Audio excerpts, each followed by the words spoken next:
Hey guys, Naz here with another video. In this video, I'll be giving you my brutally honest review of Fire Emblem Engage. Before we get into this review, I just want to state this is my return to the series since the Game Boy Advance days with Sacred Stone, and I have no idea how this compares to the most recent titles. So if you're looking for that, this isn't the review for you. Now if you just want an honest review, then you're in the right place. And with that out the way, let's get into this, yeah?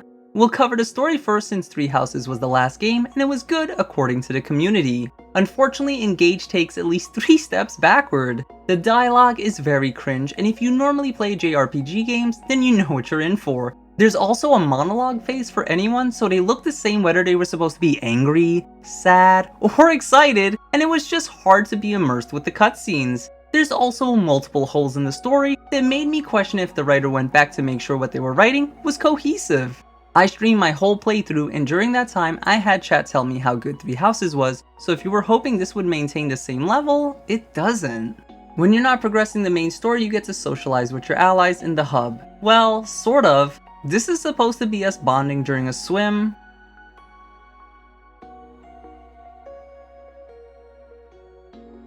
or picking apples?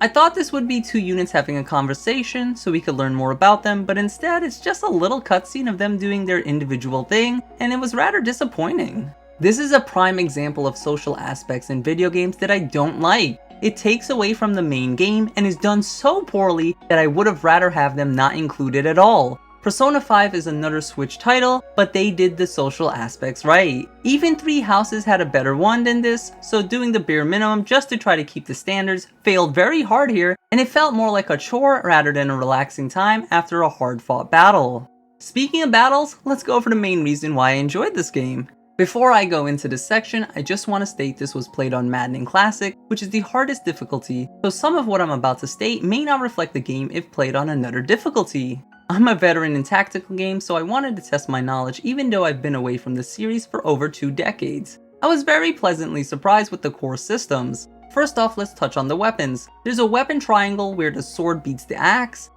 beats the lance, and the lance beats the sword. This was a simple advantage, but in Fire Emblem Engage, you're further rewarded by breaking the enemy. This means they cannot counterattack you for that turn you broke them, and 1 turn afterwards. This was a crucial mechanic that helped me kill stronger units in the game while coming out unscathed. There was also a new weapon type added with the fists. These beat the bows, daggers, and staves. They don't have any weakness, making this weapon type a little unbalanced. Most of the fists in the game can attack twice if you started the battle, and if you have a speed difference of 5, you can attack 2 more times. This was a lot of free damage with no downsides. On top of that, there was another new weapon type. Smash weapons were heavy axe, lance, or swords that go last and can never double attack, but they'll move the target 1 space back, and if the enemy hits a wall, they'll break. I originally thought this was a great idea, as manipulating enemy position is a very good thing in tactical games, and having another way to break an enemy if you don't have the weapon advantage was clever. I however hardly found myself using this during my playthrough, as smash weapons are very heavy, so this means my opponent was hitting me twice before I got my attack off.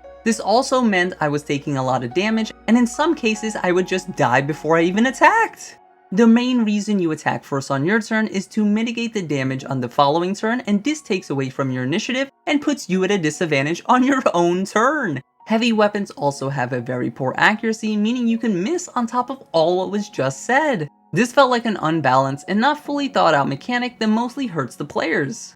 The gimmick of Fire Emblem Engage is the Engage Rings. Just having 1 equip allows you to have some passive, like Mart's Break the Fence. This gives an additional free attack at 50% just for breaking the enemy. Now when you're engaged with Mart, you can get another free attack at the end for 50% of your damage with Divine Speed. If you position properly and took advantage of the weapon triangle, then Mart can easily help you kill any enemy. On top of all of this, you get an engage attack. In Mart's case, he would do 7 attacks at 30% power, and the enemy cannot counterattack or dodge, making this a very good option for high value enemies to just die or take a lot of damage. This is just one of 12 emblem rings that enhance combat, and after you use up to 3 turns, you have to charge it up again to use it. This system felt very balanced, unlike the smash weapons, and I was always excited to get the new emblem ring to see how to synergize with the rest of my units. While we're on emblem rings, the developer had a cheeky way of adding strategy to them even further by having unit type bonuses. Remember when I said Mart's Engage hits 7 times? Well, it can hit 9 times if you use it on a dragon unit. That 50% hit from Divine Speed also heals you if used on a dragon. This was a very well implemented system, as it made customization really fun to min-max to get the full value out of each emblem ring. Now for most of your playthrough, your units will not have an emblem ring as they're paced out throughout many chapters, and instead you can equip bond rings. Bond rings are tiny stat increases to help them out, and if you're lucky, you may have a passive on them. For example, Dire Thunder allows you to attack with the Thunder Tome twice before our enemies can even counter-attack.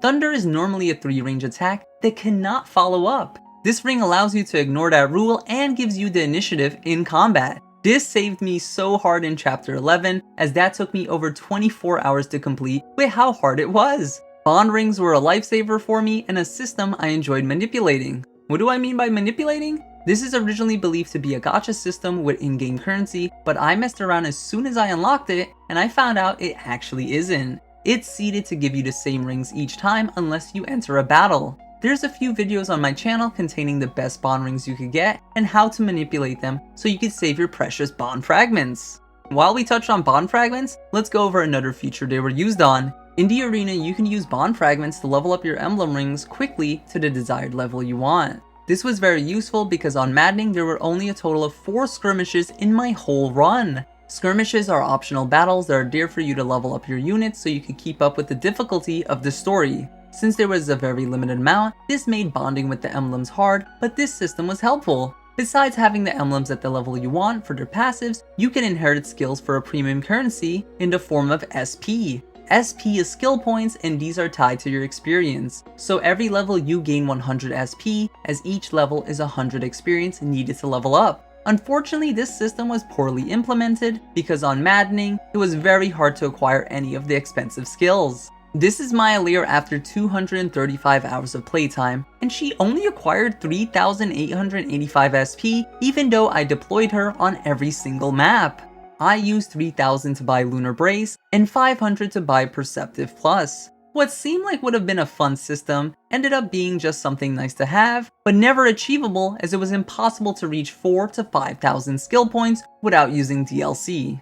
Oh yeah, before we continue, this game had a disgusting Day 1 DLC for $30. It had emblem rings cut out from the game and was sold as additional content. I looked up these rings and they are definitely pay to win with how many good benefits you get from them. For example, Tiki allows you to get a second life. This is the same as the boss having a revival stone. This is a feature the player never gets access to at any point in the game except through DLC. This is just one example of how broken the DLC is, and without getting into spoilers, you never lose access to these rings.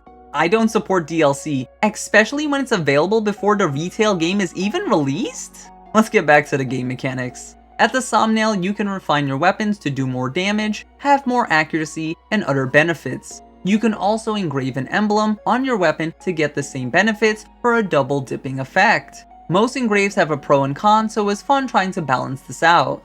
I enjoy this system, but it brings me back to my prior point I made. Maddening made obtaining resources to refine weapons harder as you're restricted on skirmishes to farm, so you have to have the foresight and planning down to the T to get the most out of your team.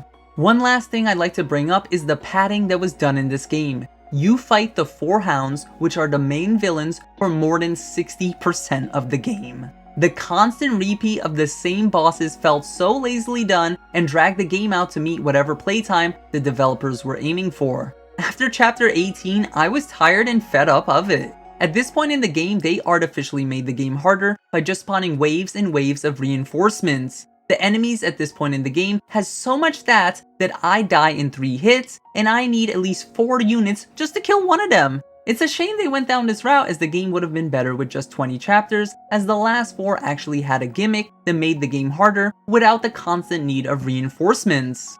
So after 235 hours of game time, would I recommend this game?